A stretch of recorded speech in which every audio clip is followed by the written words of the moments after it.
Bienvenue à tous et merci de nous avoir rejoints sur la mise à l'échelle de l'agroécologie. Je suis certain que nous allons passer un excellent moment ensemble et notamment grâce à tous ces panélistes et ces orateurs. Je m'appelle Blessing Flower et je suis coordinateur pour le Malawi et l'Afrique australe d'Access Agriculture. Je suis très honorée d'être le modérateur de cette session. Avant de commencer, j'aimerais vous expliquer un certain nombre de points pour la participation. Cette session est enregistrée. Et tous nos orateurs et panélistes, n'oubliez pas de brancher votre micro, de mettre votre micro sur silencieux lorsque vous ne présentez pas. Pour tous les participants, si vous avez des questions, n'hésitez pas à les écrire dans la session de questions-réponses. D'autre part, utilisez le chat pour les commentaires et pour vous présenter, nous dire qui vous êtes, quelle est votre organisation. Si vous nous suivez sur Facebook, vous pouvez également poster des commentaires et des questions que nous inclurons à la discussion. Et enfin, nous avons l'interprétation simultanée en français et espagnol. Aujourd'hui, le webinaire est organisé pour marquer le 10e anniversaire d'Accès Agriculture, est organisé par Access Agriculture et Agroécologie. Il s'agit notamment d'influencer les mentalités et les politiques. Pour la plupart des entrepreneurs, grâce au renforcement de capacités, aux échanges sud-sud, de vidéos de formation dans les langues locales. La vision agroécologique avec un système inclusif basé sur les principes de l'agroécologie. Aujourd'hui, la coalition compte déjà 135 membres avec des organisations, des gouvernements qui se sont engagés à faire de cette transition agroécologique une réalité. Sans plus attendre, j'aimerais partager les objectifs de l'événement d'aujourd'hui. Il s'agit d'abord de célébrer nos réalisations et mettre en place les stratégies pour l'avenir en tant que prestataire de services pour aider la transition agroécologique, pour avoir des systèmes alimentaires plus résilients.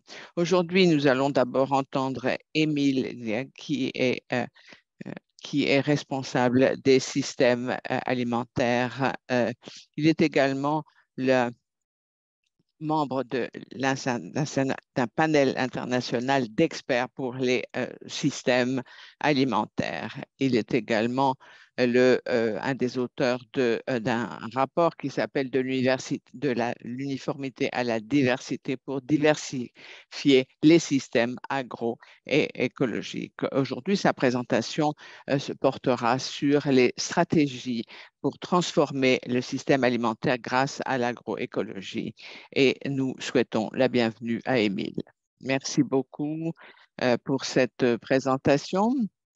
Je suis très heureux de participer aujourd'hui à ce webinaire et j'aimerais profiter de cette occasion pour féliciter Access Agriculture pour l'énorme travail qu'il réalise depuis 10 ans, notamment sa contribution aujourd'hui à la coalition agroécologique.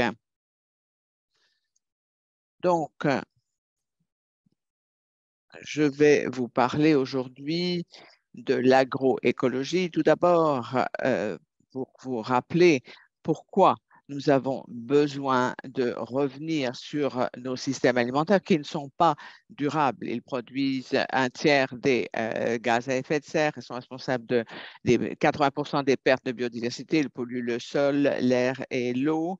Ils sont également très vulnérables par rapport au changement climatique et ils ne solutionnent pas le problème de la malnutrition.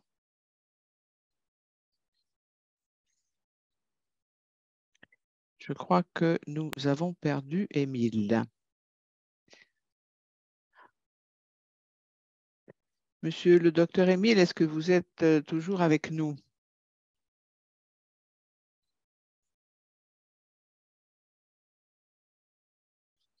Bien. Nous allons donc attendre qu'il se reconnecte.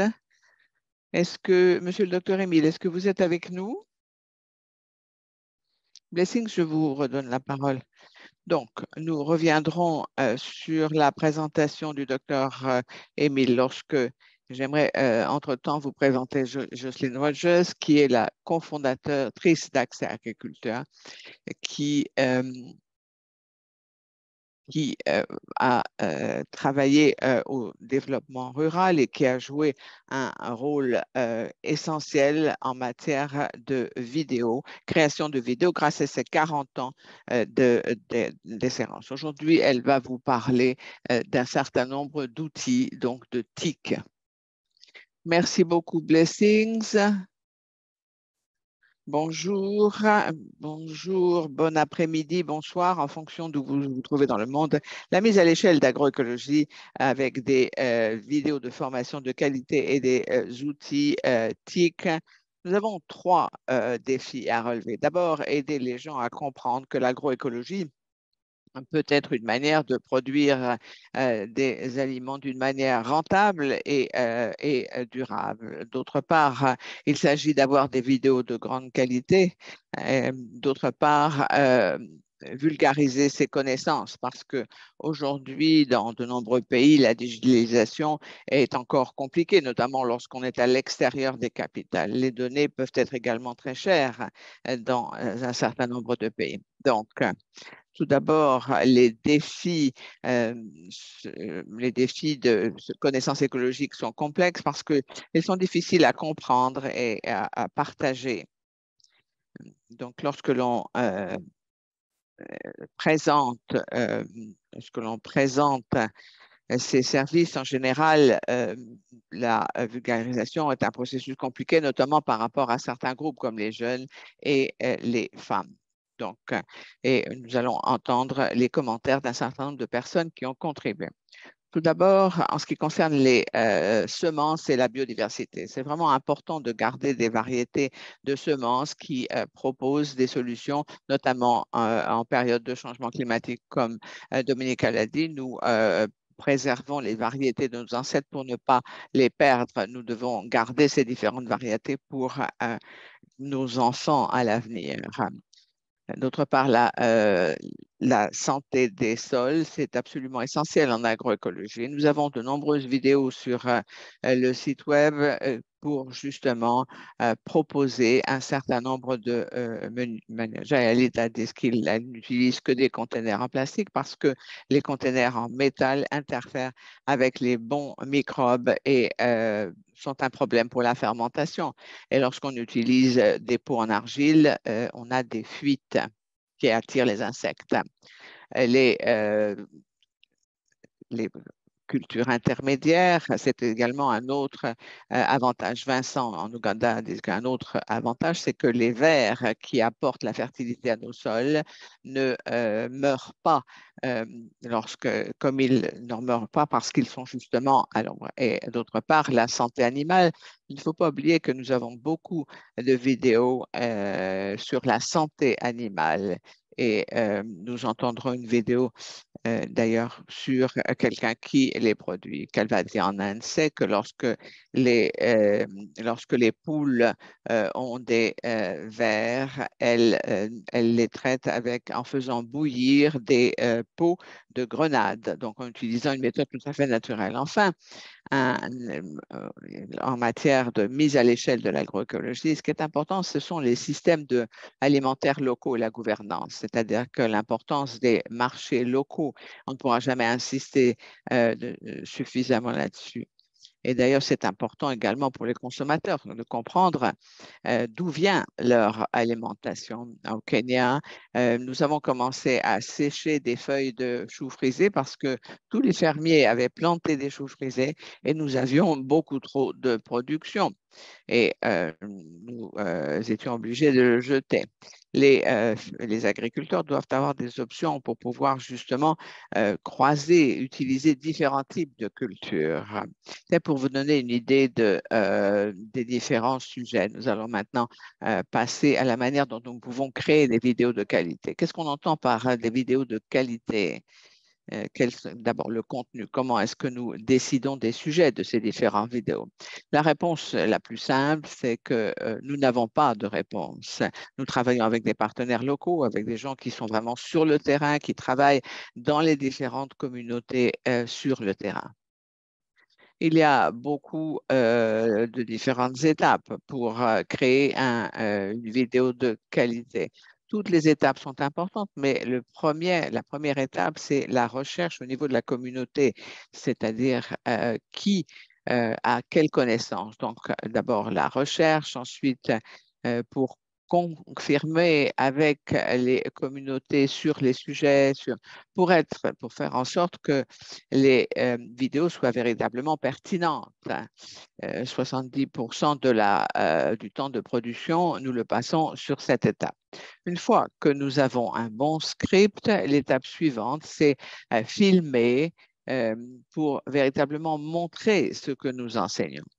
Et ces images sont importantes. Il faut écouter les gens décrire avec leurs propres mots comment, pourquoi il faut, parce que lorsque l'on entend quelqu'un de sa propre communauté expliquer, c'est très important parce que cela montre aux autres agriculteurs qu'ils peuvent eux aussi essayer quelque chose de différent. Une fois que nous avons filmé les vidéos, nous faisons le montage. Alors, nous avons de nombreuses personnes qui collaborent à ce montage. Nous montrons d'abord ces vidéos à un public pour voir comment améliorer les vidéos pour être sûr qu'elles soient véritablement claires pour tout le monde. Et ensuite, bien sûr, il s'agit de traduction parce que cette production vidéo, il faut ensuite les traduire. Et ça, c'est tout un art. Donc, nous continuons à former des gens pour pouvoir faire non seulement ces traductions, mais pour pouvoir avoir l'audio parallèlement à la vidéo. Donc, tous ces processus, les processus de traduction, etc., dans de nombreux pays, et même pendant la COVID, nous avons continué la production de nos vidéos et la traduction de ces vidéos. Cela nous a permis de couvrir les sujets qui sont importants. Le résultat de ces 10 années de travail, nous avons aujourd'hui un certain nombre de vidéos. Le nombre de ces vidéos a augmenté tous les ans. Je vous ai parlé du fait que ce n'est pas un processus rapide. Avec les langues locales, nous avons nous avons plus de 3000 vidéos disponibles, mais il y a encore beaucoup de travail à faire. Donc, en ce qui concerne le troisième défi, c'est-à-dire la vulgarisation de ces vidéos, nous avons mis en place ce que nous appelons un écosystème d'outils numériques avec une plateforme, la plateforme d'Access Eco-Agriculture. Sur cette plateforme, vous voyez à gauche, nous avons 14 catégories avec un certain nombre de sous-catégories qui couvrent les nombreux sujets dont j'ai déjà parlé. La plateforme est en 6 langues, anglais, français, espagnol, portugais, hindi et bengal. Les langues des vidéos, vous les trouvez ici dans ce menu déroulant. Donc, vous voyez quelles sont les langues pour quelle vidéo. Ensuite, vous pouvez télécharger les vidéos, mais aussi des fiches d'information qui sont essentielles. Alors, la plateforme EcoActube est une plateforme également où les personnes peuvent regrouper toutes les vidéos sur un projet en particulier. Et vous pouvez également avoir des détails sur qui regarde ces vidéos. Donc, les vidéos qui sont déjà sur YouTube, on peut les télécharger quand on le souhaite. L'application Access Agriculture qui va être disponible très bientôt avec un certain nombre de vidéos dans plusieurs langues, donc un processus simple qui devrait normalement être disponible rapidement. Dernier exemple, nous voyons ici, c'est un projecteur solaire qui est utilisé donc en Inde Notamment, le public regarde une vidéo qui a été faite en Afrique de l'Ouest, mais dans leur propre langue. Est-ce que les agriculteurs sur un continent reconnaissent les agriculteurs sur un autre continent? Oui, ils les reconnaissent. Les climats sont différents, les sols sont différents, mais les agriculteurs le savent. Ils regardent la vidéo, cela leur donne de nouvelles idées, ils en parlent et ensuite ils essayent un certain nombre de choses, ils testent un certain nombre de choses. Et parfois, c'est très intéressant de voir ce qui a créé problème à d'autres.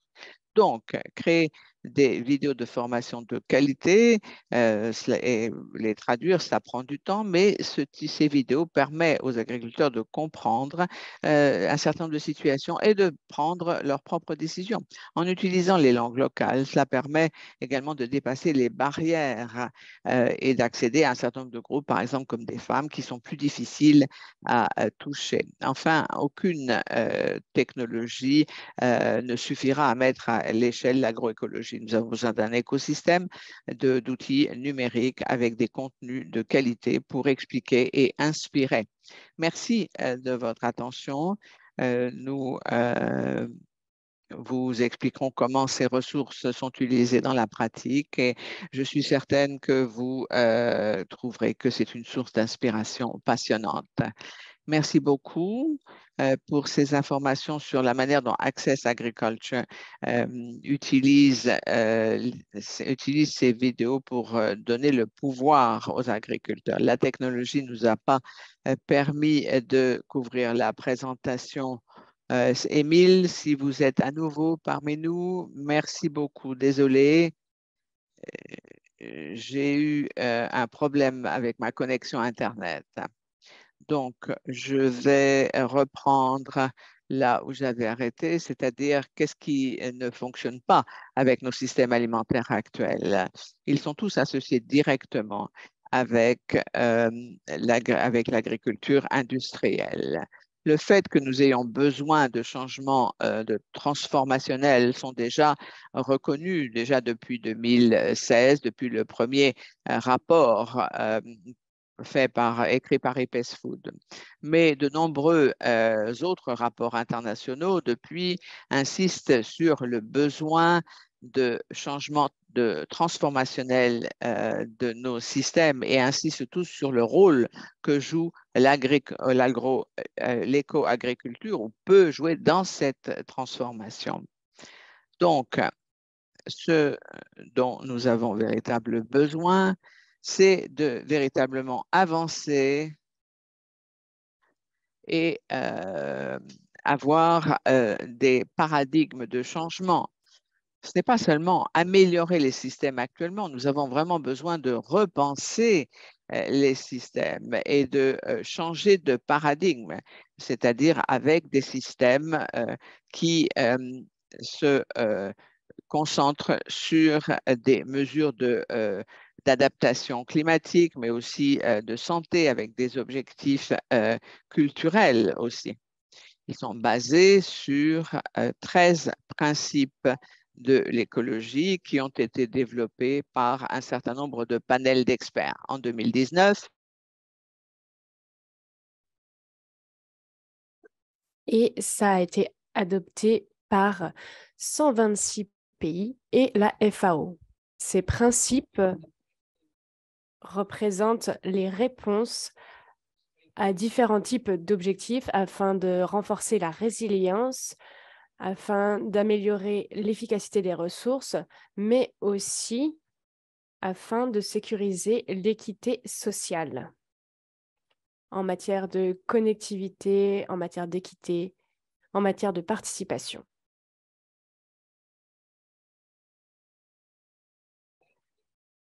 Ce paradigme différent, ce n'est pas seulement un ensemble de pratiques agricoles, cela répond au système alimentaire entier de la production à la consommation. Cela prend tous les meilleurs aspects des innovations qui sont compatibles avec les 13 principes de l'agroécologie et les combine avec des connaissances traditionnelles et d'agriculteurs.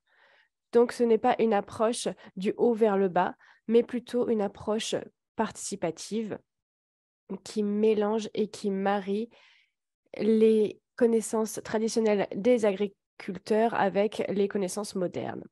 Il s'agit également de changer les relations sociales, d'autonomiser les agriculteurs et d'ajouter de la valeur au niveau local en privilégiant les circuits courts qui lient les consommateurs aux producteurs. Il s'agit d'une approche holistique intégrée afin d'atteindre les objectifs de développement durable de façon intégrée. Donc, ce changement transformationnel, comme je l'ai dit, requiert des changements en matière de génération des connaissances et de la transmission, des changements en matière de relations économiques et sociales, des changements au niveau du cadre institutionnel, et tout cela en prenant en compte les 13 principes de l'agroécologie. Et il ne s'agit pas d'une liste dans laquelle on doit prendre certains aspects. Non, il faut les intégrer tous les 13 pour que cela soit efficace. Et ça, c'est la force de l'agroécologie. Il s'agit de répondre à tous ces objectifs multiples en même temps. Il y a de nombreux exemples d'agroécologie à l'échelle. J'en ai listé quelques-uns ici, comme une illustration. À l'heure actuelle, l'agroécologie est pratiquée sur tout le globe, tous les continents, dans de nombreux pays. Et de nombreux pays sont en train d'adopter des mesures, des politiques au niveau national en matière d'agroécologie. Et nous avons vu au cours des 2 dernières années, et peut-être même encore plus la dernière année, avec les différentes crises que nous avons vues en matière de l'impact de la Covid sur notre système alimentaire, l'invasion russe de l'Ukraine, l'impact sur les produits chimiques, les produits pour la fertilisation, les engrais. Nous avons vu qu'il était de plus en plus urgent de mener cette transformation. Et ça, c'est reconnu par de plus en plus de pays. Pour conclure, quelques mots par rapport à la coalition. C'est une coalition de volonté. À l'heure actuelle, nous avons 39 pays, en fait plutôt 36, plus l'Union africaine, la Commission de l'Union africaine, la CEDEAO et la Commission européenne, plus 77 organisations qui joignent leurs forces afin d'accélérer la transformation agricole qui est très nécessaire. Aujourd'hui, il y a 5 groupes de travail, un sur la politique, un sur la recherche et l'innovation, un sur le financement et l'investissement, un sur la communication et le plaidoyer. Et ce groupe de travail est particulièrement important parce que nous savons que nous devons changer nos mentalités. Et le rôle d'Access Agriculture, c'est de travailler dans ce groupe et c'est particulièrement important. Et finalement, le 5e groupe, c'est sur la mise en place des initiatives d'agroécologie sur le terrain. Donc, ces groupes de travail sont efficaces, sont en cours et nous avons de nouvelles organisations qui nous rejoignent toutes les semaines. Il y a un dynamisme incroyable derrière cette coalition et nous pensons qu'elle peut jouer un rôle particulièrement important dans la réponse aux problèmes que nous rencontrons dans nos systèmes alimentaires à l'heure actuelle. Je vous remercie d'avoir assisté à ce webinaire et je remercie Access Agriculture de m'avoir invité. Encore une fois, Agroecology Coalition est un des coordinateurs de ce webinaire. Merci beaucoup, Émile, pour cette présentation particulièrement intéressante qui donne le ton du webinaire du jour. Avant de passer à la personne suivante, j'aimerais vous rappeler que nous avons de l'interprétation qui est disponible en français et en espagnol et les instructions sont disponibles dans le chat. Si vous nous avez juste rejoint, n'hésitez pas à vous présenter dans le chat, dans la messagerie instantanée et préciser de quelle organisation vous venez et de quel pays. Notre prochain intervenant est Paul Van Melle, qui est directeur du développement international chez Access Agriculture. Au cours des dernières 20 années, il a dirigé le modèle d'apprentissage Sud-Sud et il a joué un rôle de premier plan dans le renforcement des capacités locales pour mettre à l'échelle le modèle de production des nouveaux contenus vidéo basés sur les besoins de la communauté. Le thème de sa présentation aujourd'hui, ce sont les partenariats et les jeunes entrepreneurs pour développer l'agroécologie. Paul, je vous passe la parole. Merci beaucoup, Blessings. J'aimerais revenir sur ce qui a été mentionné par les intervenants précédents en matière de communication. Il est important de prendre en compte les partenariats, mais aussi pour mettre en place des systèmes alimentaires durables, nous devons réfléchir à la façon d'intégrer la jeunesse dans l'agroécologie pour la mettre à l'échelle et pour que la jeunesse soit un acteur important. Il est donc important de ne pas seulement se focaliser sur la production, mais de regarder l'ensemble des aspects qui sont liés à l'environnement de la nourriture. Les mouvements sociaux, les politiques, les États, mais aussi comment influencer les consommateurs. C'est-à-dire que les personnes décident comment manger et quoi manger, et cela, ça a un impact sur la production alimentaire. Bien entendu, la science est ici pour soutenir l'innovation, mais le secteur privé également. Comme Joséphine l'a mentionné, notre focalisation, ça a été de créer un environnement pour le co-apprentissage au sein de nos différents acteurs du système alimentaire. Tout cela en faisant des vidéos d'agriculteurs-agriculteurs et en prenant en compte que de nombreux acteurs prennent en compte ces vidéos, que ce soit pour la vulgarisation, pour l'éducation, pour les fournisseurs d'intrants, la recherche, les ONG, les organisations de la société civile, les médias. Et ça, c'est quelque chose qui est particulièrement important parce qu'on ne parle pas seulement de renforcement de capacité, mais aussi de changement des mentalités et de relations au sein du système alimentaire.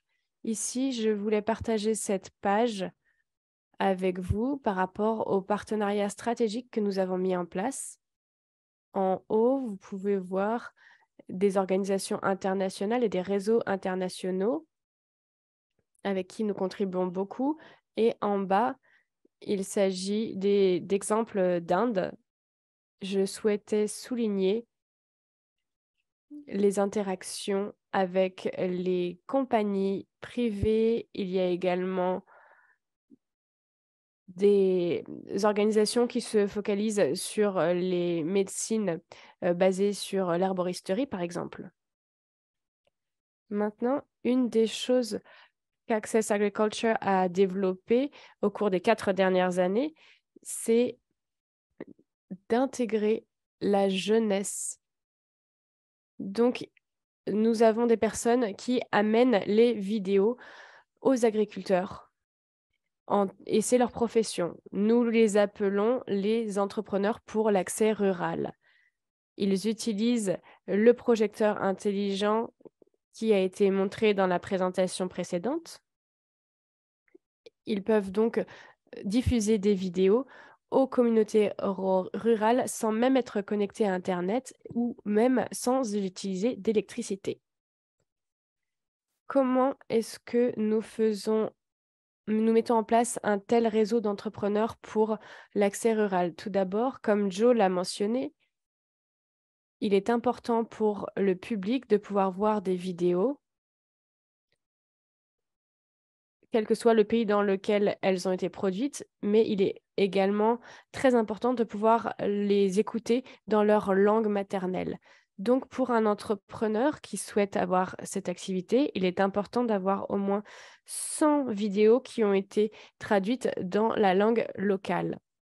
Les outils TIC qui ont été montrés, le projecteur intelligent, également très important.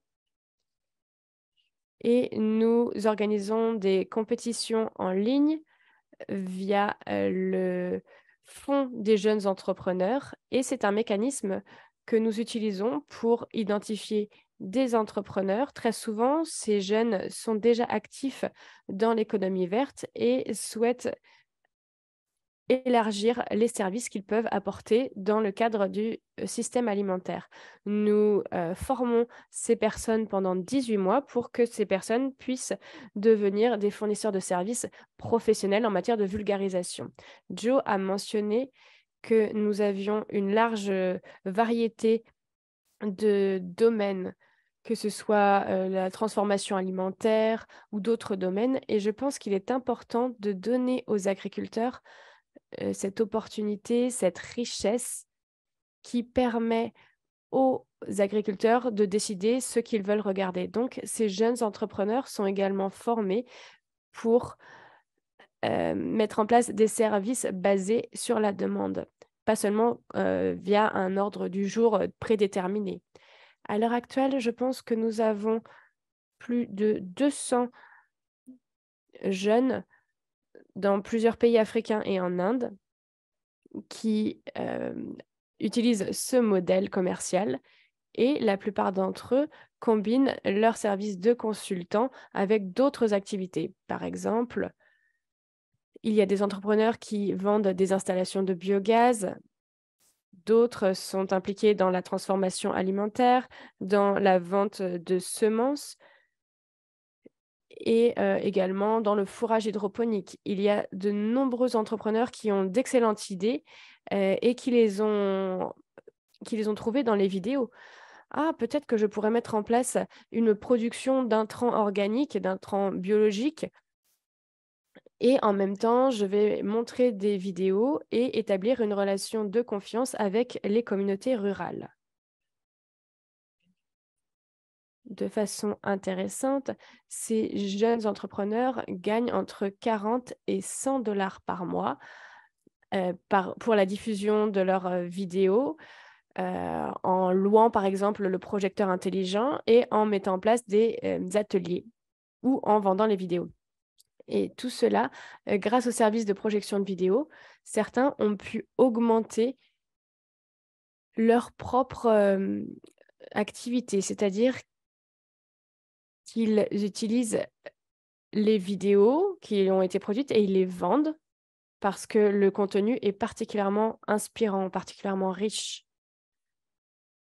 Une autre source de revenus indirects, c'est via la projection de vidéos. Certains entrepreneurs ont augmenté les ventes de leurs propres activités initiales de 40% grâce à la reconnaissance de leurs produits. Par exemple, ils vendent plus de miel, plus de champignons ou de fourrage hydroponique. En bas, vous pouvez voir les entrepreneurs. Vous voyez que certains se rendent dans les villages en vélo, d'autres en moto. Donc, ça montre la créativité de ces jeunes. En termes de portée, on a parlé de la mise à l'échelle. Nous fêtons notre 10e anniversaire et nous sommes ravis d'avoir contribué à servir 5000 organisations via différentes plateformes numériques. Et cela inclut des services de vulgarisation, des organisations d'agriculteurs et également des stations télé et radio. Grâce à tous ces partenaires, et grâce aux organisations qui ne font pas vraiment partie du réseau, nous avons pu atteindre plus de 90 millions de personnes. Je vais maintenant vous donner quelques statistiques. Ici, vous pouvez voir les visiteurs de la plateforme vidéo. Vous pouvez voir l'augmentation énorme entre 2013, environ 6 000, et l'année dernière, c'était plus de 345 000 visiteurs. Les utilisateurs, 32% d'entre eux 42% sont des femmes et plus de 50% ont un âge inférieur à 34 ans. Donc, ce sont de jeunes utilisateurs. Ce qui est encore plus intéressant, c'est que la jeunesse qui est entrepreneuse vulgarise toutes ces connaissances et cela permet d'atteindre 66% de jeunes personnes qui ont moins de 35 ans et 56% du public, ce sont des femmes. Donc, la jeunesse qui produit des services attire la jeunesse et cette expérience montre que cela a un rôle sur l'agroécologie.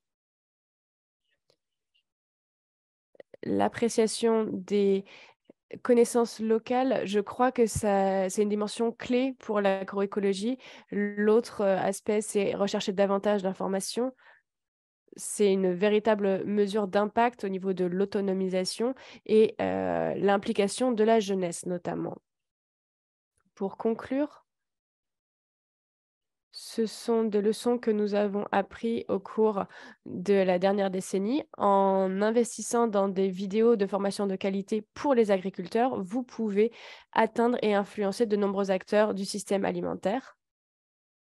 Claire va en parler davantage dans une minute. Et bien entendu, les outils TIC appropriés, combinés avec le capital social local, peut aider à engager davantage de femmes rurales et la jeunesse dans la transition agroécologique. Nous savons que la jeunesse n'a pas beaucoup de terres, n'a pas beaucoup d'argent ni de connaissances, mais la jeunesse est très intéressée dans la fourniture par la fourniture de services et la production d'intrants biologiques ou de commodités de niche dans le secteur de la transformation alimentaire et du marketing local. Donc, c'est une opportunité incroyable de rassembler cette jeunesse pour atteindre les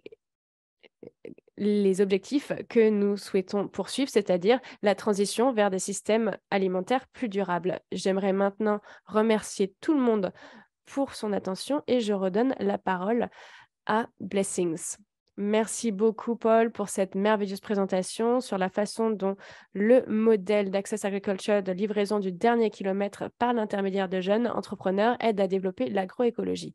J'aimerais maintenant accueillir notre prochaine intervenante, Claire Nicklin, qui est la représentante régionale des Andes pour le programme de recherche collaborative sur les cultures de la Fondation McKnight. Elle est basée à Quito, en Équateur, et soutient les bénéficiaires de subventions dans les Andes, en Équateur, au Pérou et en Bolivie. Elle contribue également au suivi et à l'évaluation de l'ensemble du programme. Elle s'intéresse à l'évaluation axée sur l'utilisation au marché en circuit court et à la conservation de l'agrobiodiversité et aux méthodes mixtes. Claire, aujourd'hui, va intervenir sur le thème des vidéos de paysans à paysans dans un réseau de recherche collaborative. Je vous souhaite la bienvenue, Claire. Merci, Blessings. Bonjour à tous. Notre programme de recherche sur les semences collaboratives au sein de la Fondation McKnight et Access Agriculture. Cela fait plusieurs années que je travaille avec Access Agriculture. Page suivante, s'il vous plaît. Nous travaillons dans 3 communautés, 2 en Afrique et une dans les Andes où je travaille. Et nous travaillons également au Minnesota. Dans les Andes, nous avons un portefeuille d'environ 18 projets, en général sur 3 ans. Ce sont des projets de 300 000 $ et il y a plusieurs phases. Nous travaillons avec des partenaires sur le long terme. Et maintenant, je vais vous présenter comment nous travaillons. Comment est-ce que nous faisons ça? Nous avons une approche participative, collaborative, multisectorielle et transdisciplinaire. Donc, il y a 6 ans, nous avons contacté Access Agriculture en Amérique latine pour nous aider dans nos recherches, parce que une partie de la recherche, c'est aussi la communication et l'apprentissage, parce que nous nous adressons à des publics très différents.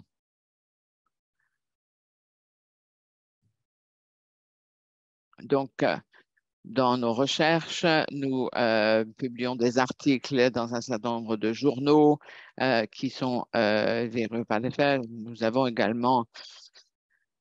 Nous travaillons également avec les gens qui travaillent dans la pratique, les techniciens, les modérateurs, ce que l'on appelle la littérature grise, mais aussi les consommateurs et le public qui n'est pas forcément informé. C'est un public important lorsque l'on parle de transmission en matière d'éco-agriculture, donc la radio, les réseaux sociaux, les médias, etc. Ensuite, ceux qui prennent des décisions en préparant des rapports de politique et également les agriculteurs. Et ces vidéos sont très, très efficaces par rapport aux agriculteurs. Donc, nous avons commencé à collaborer. Donc, pour chaque projet depuis 3 ans, nous faisons d'abord une vidéo pour partager avec notre public. Désolé, je ne contrôle pas bien ma présentation.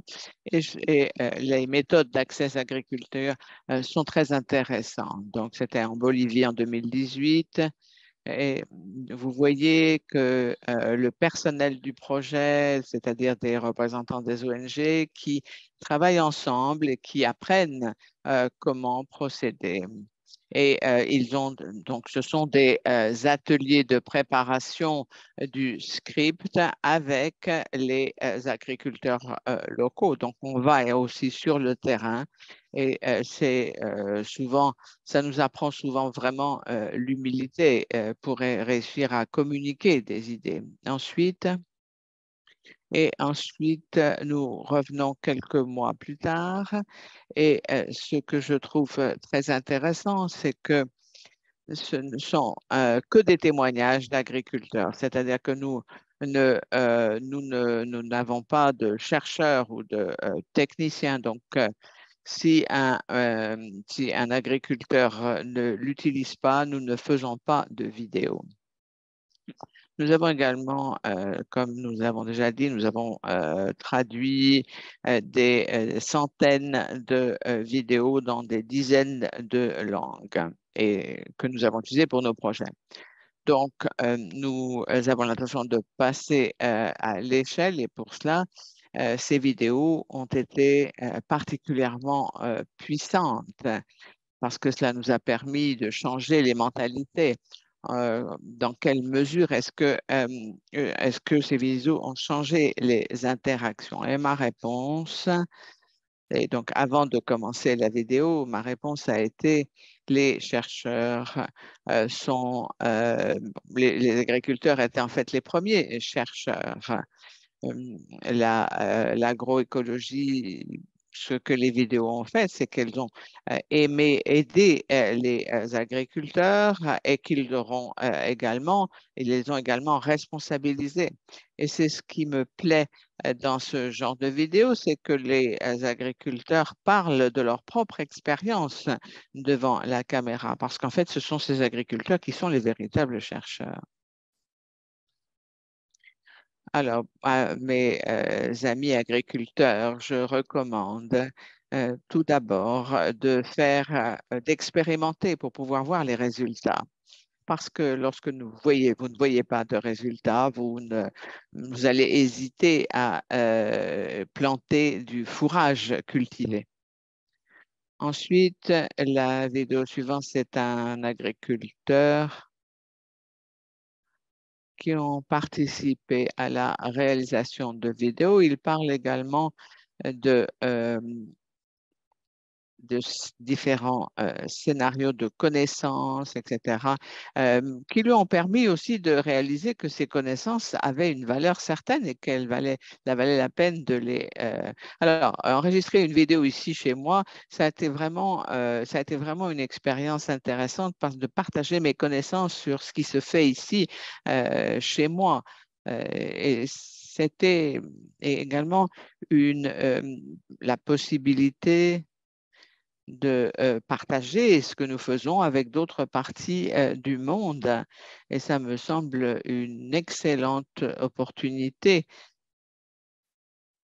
parce que de cette manière, nous partageons nos connaissances. Et finalement, un autre agriculteur qui parle de la manière dont les agriculteurs peuvent parler les uns avec les autres et avec des actions collectives. Commencer une conversation peut-être avec ses voisins et cela permet aussi d'agir. Nous avons appris, par exemple, dans le groupe, dans les ateliers, et ensuite j'ai pu transmettre tout cela à ma famille. J'ai transmis quelles étaient les bonnes pratiques. Ce n'est pas difficile, ce n'est pas très cher non plus, et cela nous a vraiment beaucoup aidé. Grâce à ces ateliers, donc nous avons vraiment appris, nous avons mis ça en pratique et nous avons véritablement vu la différence sur le terrain. La vidéo suivante, s'il vous plaît. Donc, enfin, nous utilisons les vidéos pour essayer d'influencer les différentes politiques. Comme je l'ai dit, ce sont des vidéos qui permettent justement de donner la parole aux agriculteurs dans divers forums, et de manière à ce qu'ils soient véritablement entendus. Dans tous les pays dans lesquels je travaille, c'est important par rapport aux consommateurs, par rapport aussi à ceux qui élaborent les politiques. Et ensuite, bon, je ne vais pas vous décrire cette théorie du changement, mais ce que nous utilisons dans les Andes, et ce diagramme au milieu, en fait, montre, bon, tous ceux qui travaillent au niveau international connaissent cette question, comment est-ce que l'on peut connecter le local au global dans ce contexte donc de multinational, de changement climatique. Nous devons partager aussi à un niveau global. Et je pense que Access Agriculture a de nombreuses choses intéressantes à partager. Ensuite, Sonia Laura, qui est en Bolivie, est une technicienne qui travaille en tant que modérateur avec des ONG qui parlent de cette connexion locale.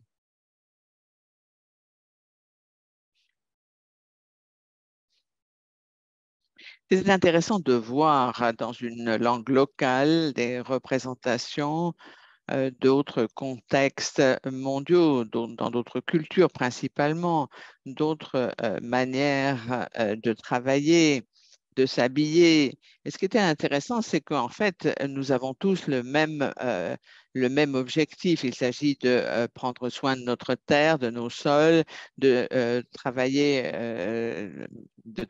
d'une manière écologique, d'une manière biologique. Donc, c'est un contexte mondial et cela montre que nous ne sommes pas seulement limités à un territoire et que ce ne sont qu'en fait que des langues, que des manières de s'exprimer.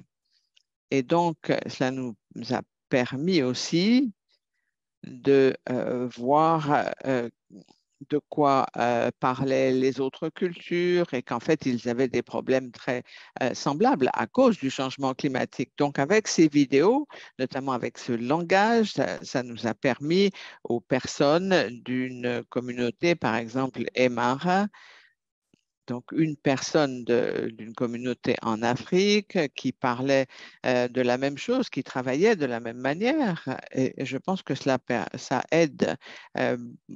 aide tous les agriculteurs, ici ou ailleurs. Merci.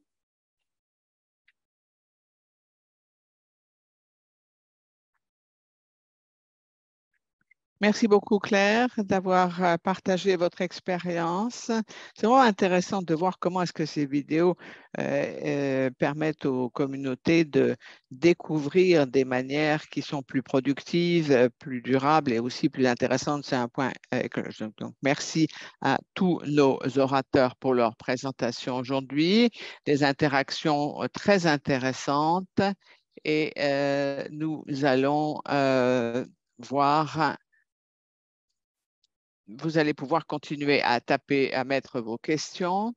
Nous allons maintenant passer à la discussion avec les panélistes et nous allons donc communiquer sur l'Access Agriculture avec ce groupe de panélistes. Merci. Nous avons donc entendu les principales présentations et maintenant, nous avons 7 superstars qui nous rejoignent de plusieurs parties du monde et qui vont nous parler de leur expérience et de la manière dont ils ont interagi avec avec les agriculteurs. Alors, je vois beaucoup de personnes.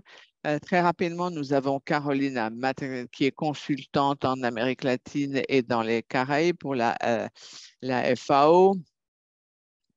Ensuite, nous avons Chris qui est le CEO de Tech Consult et qui travaille beaucoup sur les solutions au Vietnam. Nisha Coates, qui est directrice intra-groupe de développement de l'élevage et ethno-vétérinaire en Inde, qui travaille. Nous avons donc travaille Simon Montonka, qui est maître de conférences, enseignement agricole et vulgarisation à l'université Egerton au Kenya et qui travaille dans la vulgarisation Anumo Prasad Kaligota, qui me plaît beaucoup parce qu'il travaille à la radio communautaire Vishnu, dans la province d'Andhra Pradesh en Inde. Et il travaille avec la langue Telugu, Madalitos Mbuva, qui est station de diffusion Zodiac TV au Malawi. Et enfin, je sais qu'il sourit, Jacob Banyama, qui est coordinateur pour l'Afrique orientale et australe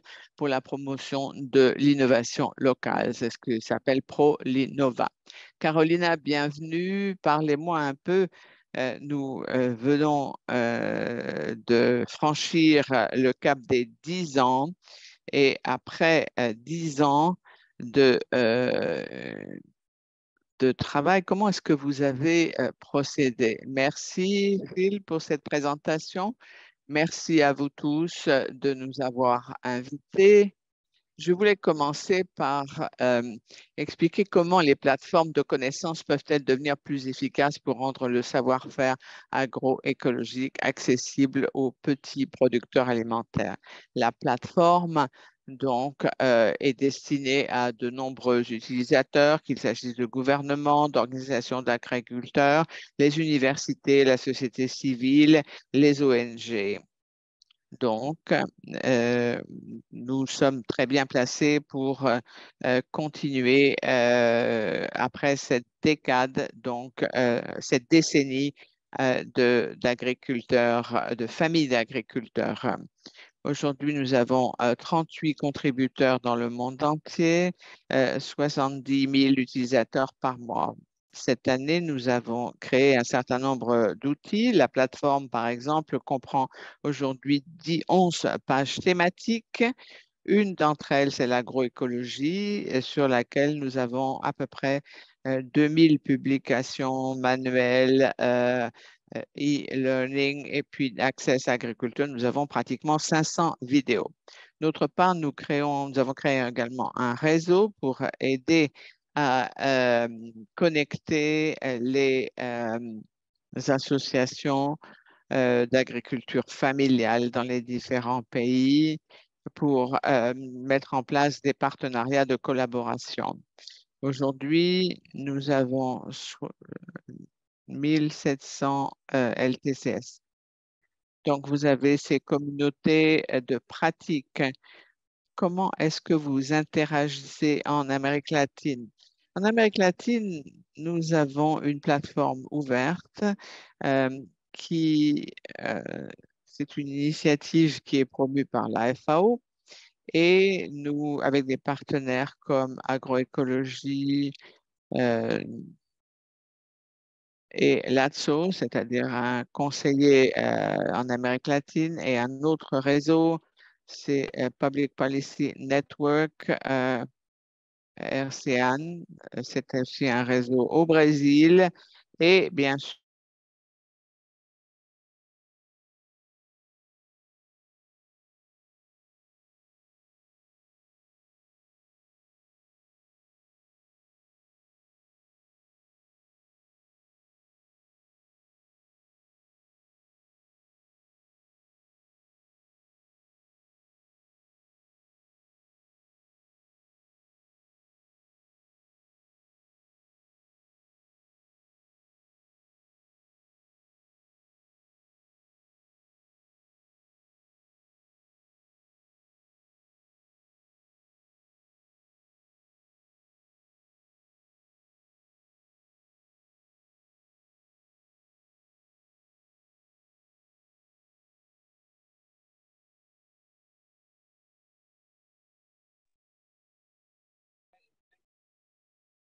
Merci beaucoup, Phil.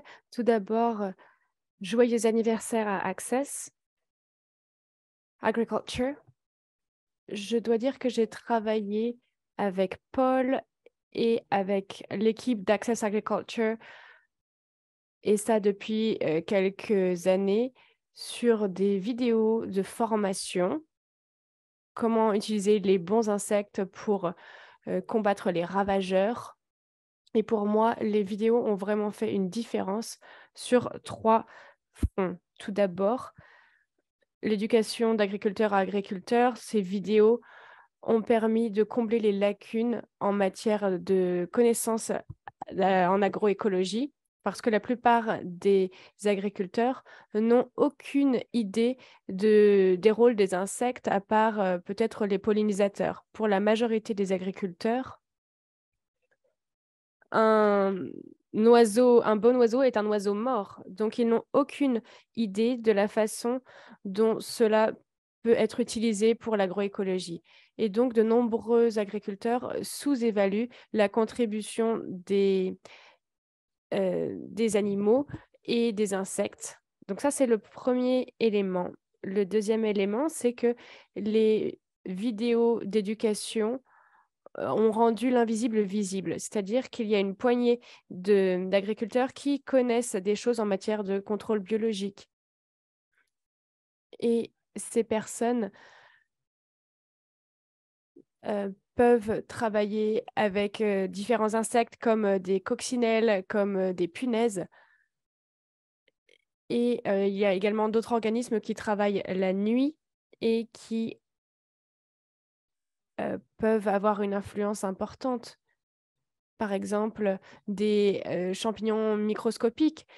Ce sont des éléments qui ne sont pas connus. Donc, grâce aux vidéos, les agriculteurs ont pu connaître ces différentes techniques.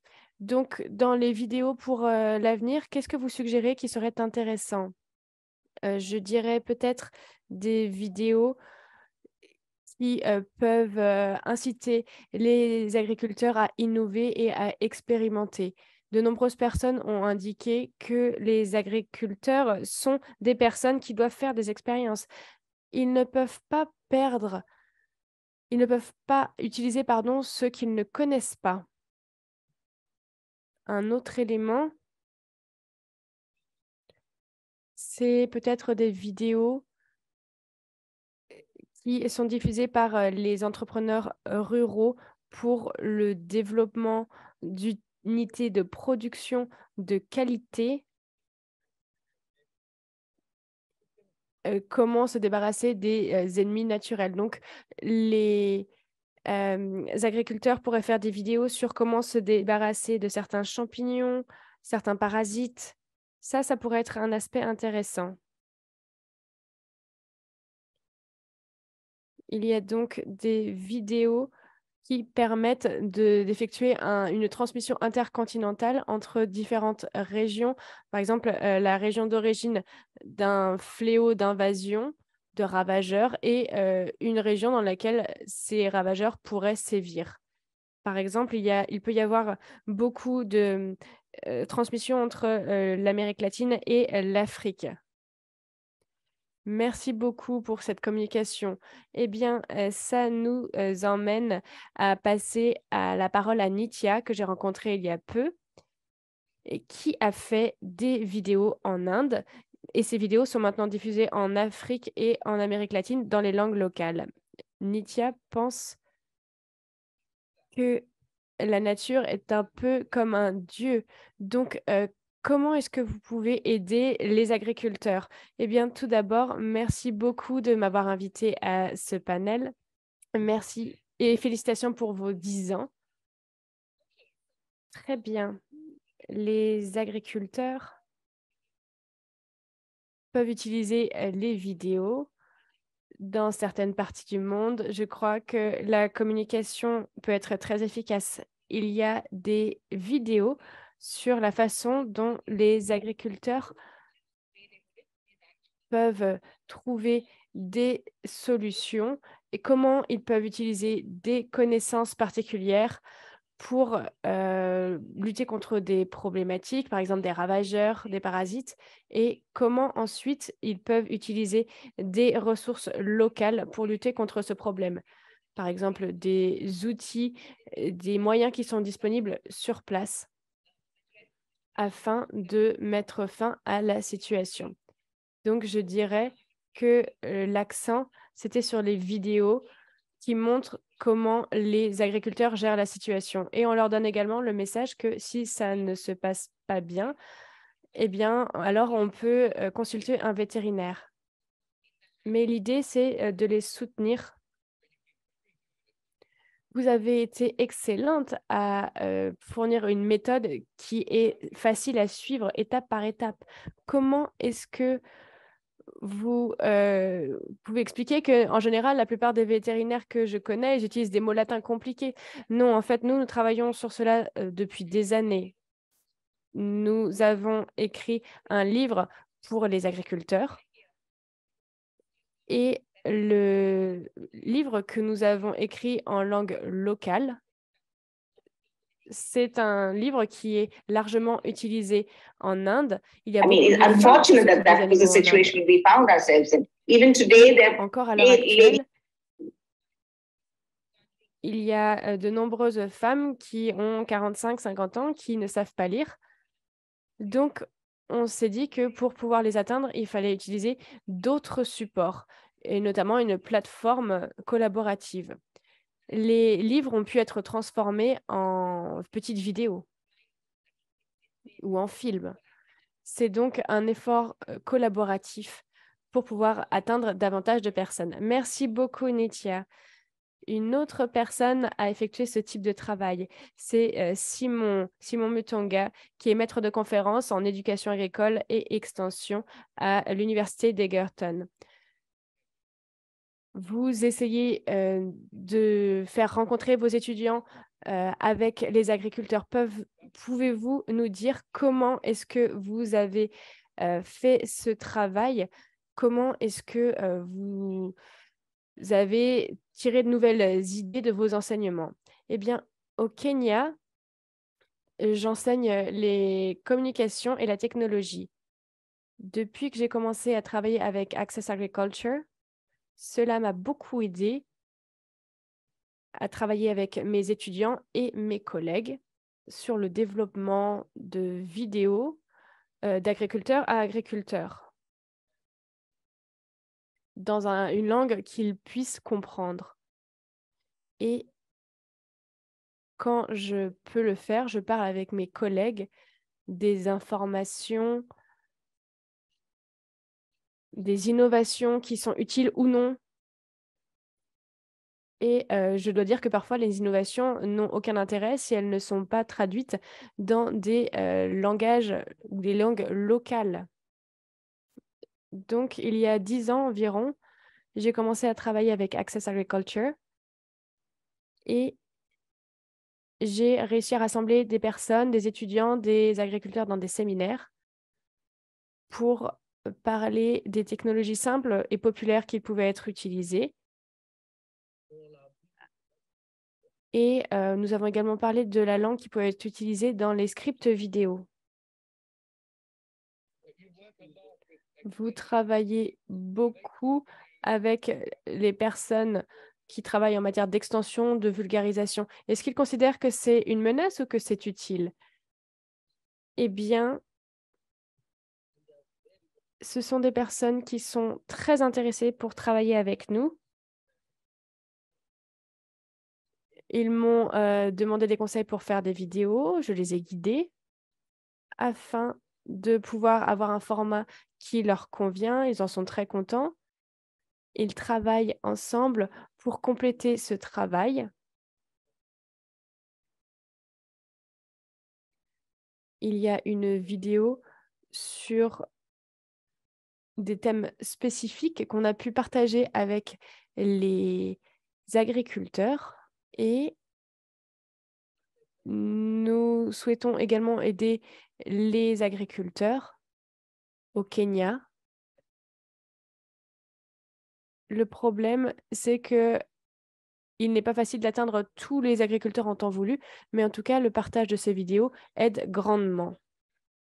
Nous vous avons perdu fil, mais nous avons le Si message Anouma Prasad, principal. vous Je travaillez vais maintenant avec passer à la Anouma Prasad radio Kaligotla. Vishnu. Comment est-ce que vous utilisez le son Comment pour pouvez-vous aider? aider les agriculteurs dans votre parmi d'abord, merci beaucoup pour m'avoir invité. Euh, Puisque ça fait maintenant plus de 10 ans, nous sommes très heureux d'être un partenaire d'Access Agriculture. Depuis, nous avons reçu un email de Access Agriculture. C'est grâce à cela que nous avons commencé à travailler. J'ai vu d'abord les vidéos dans nos différentes communautés. Nous avons besoin de ces vidéos parce que nous avions, c'est quelque chose de nouveau, etc. Donc, immédiatement, nous avons commencé à mettre en place un certain nombre de choses, donc notamment toutes ces vidéos. Et ensuite, j'ai téléchargé tous les audios et les vidéos. Nous avons un certain nombre de départements de l'agriculture. Donc, tout le monde ensuite peut, donc, peut les diffuser. Donc, grâce à cela, nous avons été en matière de diffuser tous ces vidéos. Donc, nous avons obtenu l'accord des différents départements du ministère de l'Agriculture qui a visionné l'ensemble des vidéos. Et aujourd'hui, nous avons donc des sessions de formation pour les agriculteurs. Nous avons élaboré un programme et que nous diffusons. Donc, tous les jours, nous diffusons donc ce programme avec l'audio et les vidéos. Donc, nous avons également 60 heures d'audio et des vidéos que nous avons montrées à un certain nombre d'autres personnes.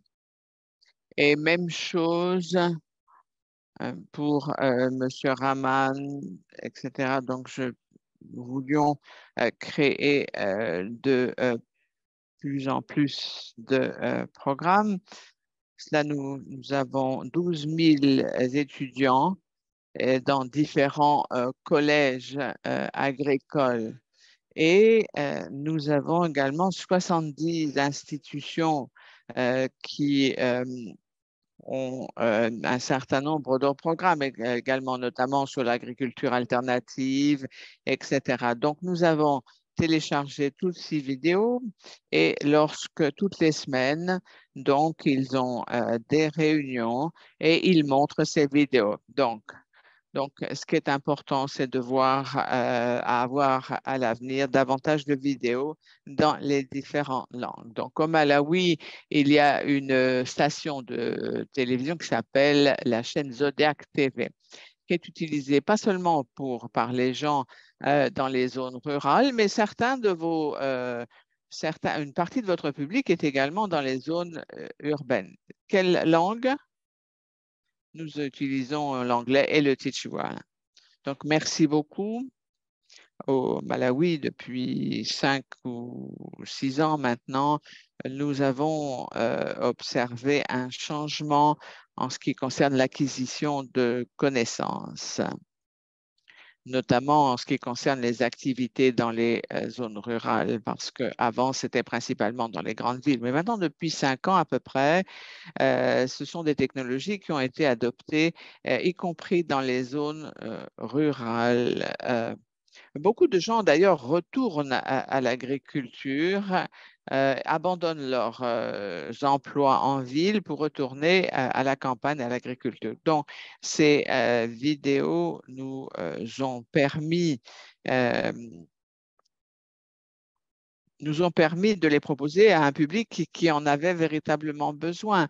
Donc, ce sont les nouveaux agriculteurs, entre guillemets, c'est-à-dire ceux qui ont décidé de retourner à la terre. Et pour eux, c'est une plateforme essentielle avec les vidéos que nous sommes. C'est plutôt une approche agriculteur à agriculteur, c'est-à-dire que nous voyons quelqu'un qui a mis tout cela en pratique. Ça fonctionne en Inde, ça fonctionne en Afrique, ça fonctionne dans d'autres parties du monde. On a la preuve que ça va forcément fonctionner ici aussi. Parce que le problème, c'est que des informations qui viennent d'universités, par exemple, ou ne les convainquent pas forcément, alors que là, ce sont des informations qui viennent directement des utilisateurs. Et cette plateforme, la guerre en Ukraine et en Russie a créé également de gros problèmes en matière de prix, etc. Donc, 60% des prix des denrées agricoles ont considérablement augmenté. Donc, il s'agissait aussi d'aider nos agriculteurs à adopter des manières plus durables de gérer leur production agricole. Merci beaucoup. Donc, ces vidéos sont des vidéos de bonne qualité pour des gens comme vous, mais aussi, Jacob, vous avez votre propre programme que vous avez réalisé vous-même, qui n'est peut-être pas d'un niveau professionnel, mais que vous avez utilisé. Vous avez utilisé une plateforme avec votre propre projet. Merci. Tout d'abord, j'aimerais féliciter nos orateurs, mais aussi Access Agriculture. Je voudrais également remercier Access Agriculture d'avoir permis d'héberger nos vidéos sur la plateforme EcoActube. Cette plateforme nous a aidé à réaliser un certain nombre de vidéos. Tout d'abord, Prolinova est un réseau international de pratiques communales et il s'agit de promouvoir les processus d'innovation locale en agroécologie, mais aussi en agro-ressources. Donc, nous avons réalisé que nous avons besoin de processus dynamiques pour servir de base aux agriculteurs, pour les aider à trouver des solutions aux défis qu'ils rencontrent. Et donc, la manière dont nous procédons, c'est que nous avons des plateformes au niveau des pays avec un certain nombre de membres. Nous avons des investisseurs, des ONG, nous avons même d'ailleurs des représentants du secteur privé. L'objectif, c'est d'apporter un certain nombre de compétences pour trouver des solutions au niveau local. Mais d'après ce que... Je suis désolée, mais tout le monde parle en même temps. Lorsque nous procédons, nous partageons toutes ces vidéos parce que l'idée pour accompagner cette innovation des agriculteurs, c'est aussi pour changer la manière dont les choses sont réalisées, notamment les institutions gouvernementales ne reconnaissent pas l'innovation locale. Donc, nous voulons changer ce système et pour cela, nous devons convaincre davantage de personnes. Nous avons donc un site avec des vidéos. Nous avons plus de 3000 vidéos. Donc, notre idée à l'origine était de se concentrer sur l'agroécologie. C'est le sujet de ce site web. tel qu'il est proposé par Access Agriculture. Donc, en fait, nous pouvons proposer cela partout, sur YouTube ou ailleurs, c'est-à-dire, mais nous voulions capturer un public avec des intérêts spécifiques, c'est-à-dire faire passer un message, parce que la manière dont nous procédons, beaucoup d'entre nous font des vidéos de formation, et ces vidéos de formation sont un véritable moyen pour changer les processus. Donc, nous nous concentrons davantage, nous, sur le processus. Donc, nous fournissons ces vidéos parce que cela nous permet de... et si vous voulez voir ces vidéos, elles sont sur EgoAQ. Merci à vous, Seth, j'ai beaucoup apprécié, mais nous avons encore des questions. Donc, nous allons voir si des questions, il nous reste à peu près 12 minutes. Merci beaucoup.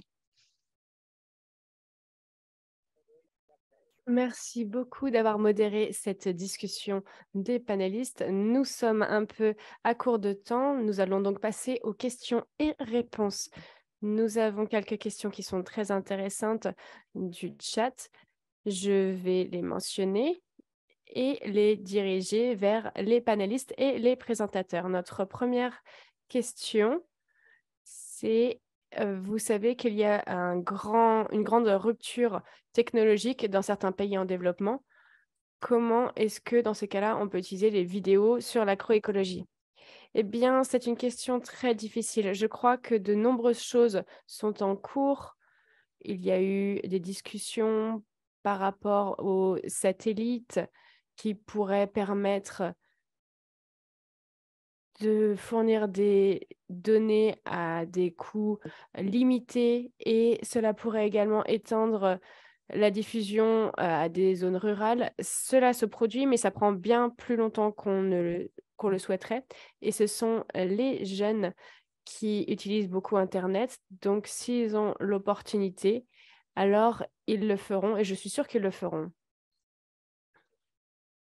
Les coûts, néanmoins, sont un facteur majeur en Afrique. Donc, nous faisons tout ce que nous pouvons pour que les personnes puissent y accéder de façon peu chère. Mais c'est un gros défi, bien entendu. Il y a une autre question qui a été posée, c'est comment des organisations peuvent travailler avec Access Agriculture. Et c'est une question pour moi ou pour Paul? La première chose, c'est de vous enregistrer sur la plateforme. Ça, c'est la première étape. Si des jeunes entrepreneurs sont intéressés, alors n'hésitez pas à jeter un œil aux appels qu'on lance. Il y a des appels qui sont liés à des financements dans certains pays également. Donc, en tout cas, rentrez en contact et vraiment contactez-nous. Je suis sûre que Paul sera ravi de vous répondre. Peut-être qu'il veut d'ailleurs reprendre la parole.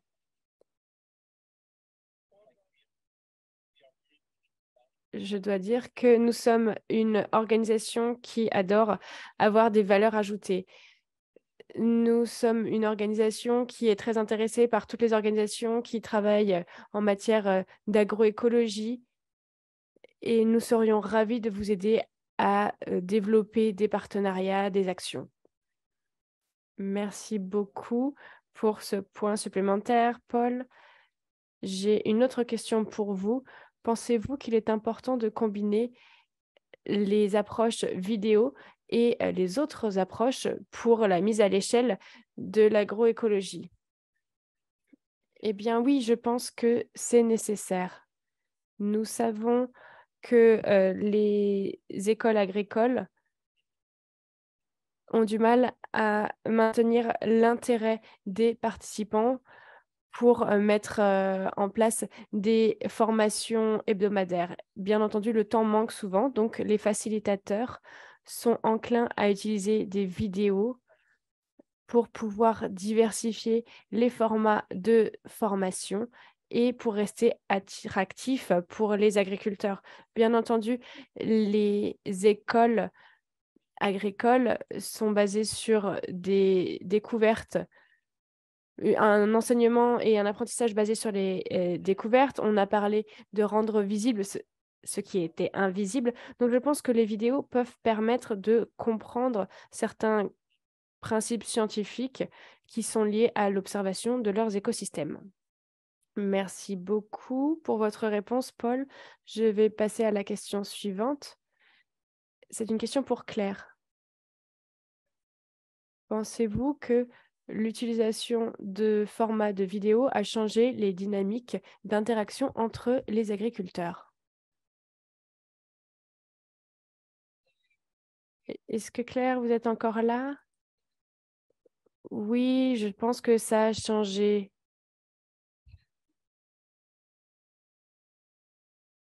Il est très intéressant de combiner les connaissances d'agriculteurs à agriculteurs et les connaissances issues de la recherche.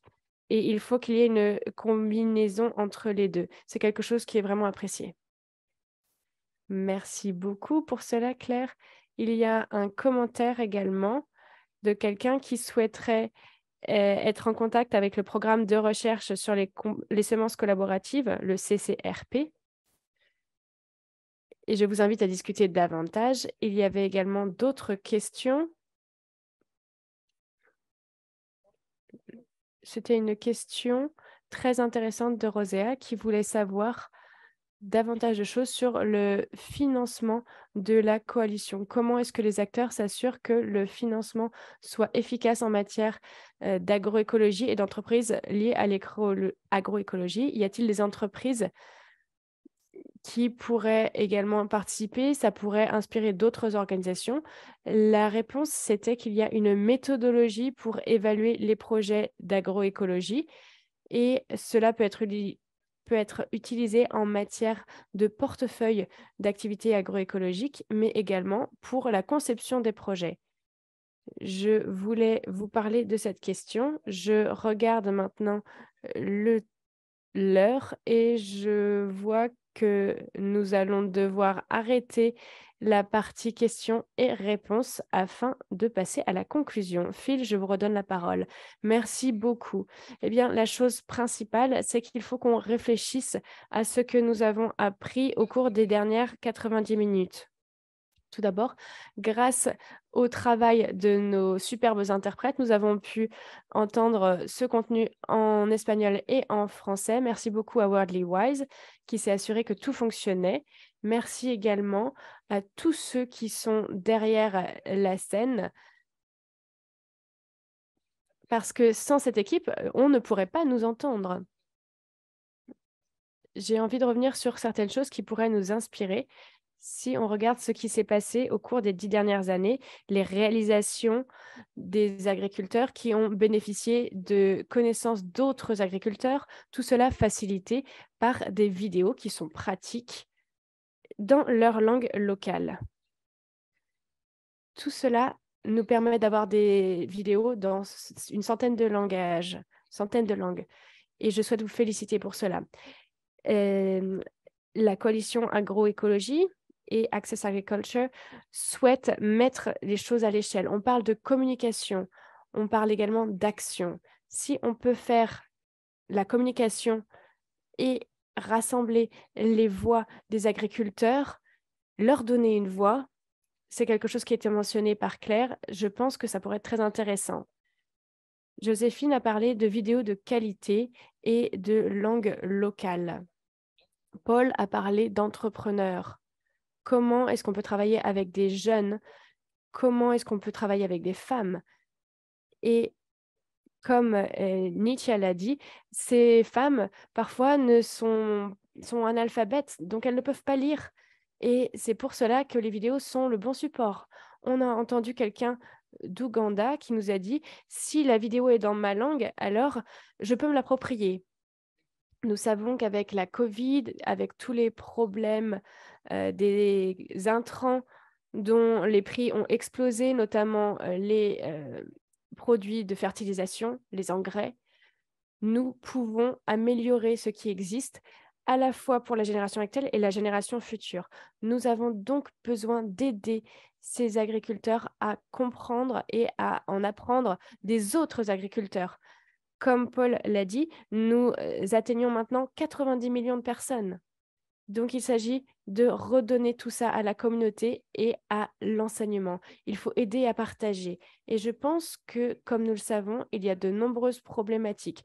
Le changement climatique, il y a des problèmes de famine dans une partie des continents sur lesquels on travaille. Nous devons trouver des façons d'aider les personnes à surmonter les problèmes. J'ai entendu une superbe histoire il y a 2-3 semaines de quelqu'un en Somalie et une de nos vidéos était par rapport à l'irrigation en goutte à goutte des tomates. Et ça, dans une zone qui était presque désertique. Mais puisque cette vidéo n'était pas disponible en langue somalienne, quelqu'un qui était disponible a traduit cette vidéo et les personnes en Somalie ont pu suivre la vidéo étape par étape. Et maintenant, ils cultivent des belles tomates dans une zone désertique grâce à ce système d'irrigation. Puisque ce sont des tomates qui sont produites hors saison, elles sont vendues 5 fois plus cher que les tomates de saison. Donc, les agriculteurs peuvent apprendre des autres agriculteurs comment améliorer leur situation et comment améliorer celle de leur communauté. Nous avons hâte de passer aux 10 années suivantes et tout ce que nous pouvons faire est basé sur les partenariats. Vous avez vu le panel.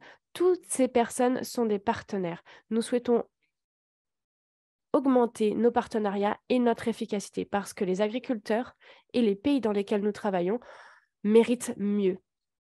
Peut-être qu'ils n'ont pas effectué tout ce qu'ils voulaient par le passé, mais pour l'année des langues autochtones et pour la décennie suivante, ils méritent d'être entendus et ils méritent de montrer que d'autres peuvent les aider à s'améliorer. J'espère que vous avez beaucoup apprécié ce webinaire. Merci de rester en contact avec nous et cet enregistrement sera disponible.